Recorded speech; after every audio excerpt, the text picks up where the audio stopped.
കർഷകനാകട്ടെ കൃഷി ചെയ്യാൻ വേണ്ടി ഭൂമി കുഴിക്കുമ്പോൾ അയാൾക്ക് സ്വർണ്ണ നിറമുള്ള ഒരു പാത്രം കിട്ടുന്നു. അങ്ങനെ അയാൾ ആ പാത്രം വീട്ടിൽ കൊണ്ടുപോയി പാല് കറക്കാനായി ഉപയോഗിക്കുകയാണ്. അതിനുശേഷം മറ്റൊരു പാത്രത്തിലേക്ക് പാൽ മാറ്റുന്നു.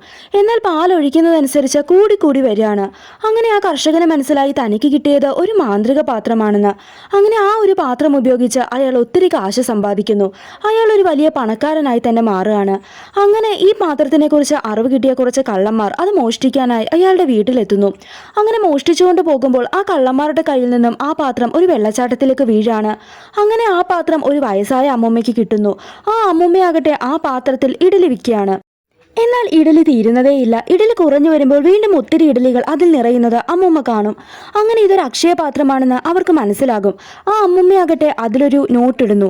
അടുത്ത നിമിഷം ആ നോട്ട് പെരുകി ഒരുപാട് പൈസകൾ അതിൽ നിറയുകയാണ്. അത് ബാങ്കിൽ നിക്ഷേപിക്കാൻ പോകുമ്പോൾ ആ അമ്മൂമ്മയെ പോലീസ് പിടിക്കുന്നു. കാരണം എല്ലാ നോട്ടിലും ഒരേ നമ്പർ ആയതിനാൽ. നിങ്ങൾക്ക് ഇതുപോലെ ഒരു പാത്രം കിട്ടുകയാണെങ്കിൽ നിങ്ങൾ എന്തായിരിക്കും അതിലിടുക? കമൻറ്റ് ചെയ്യുക.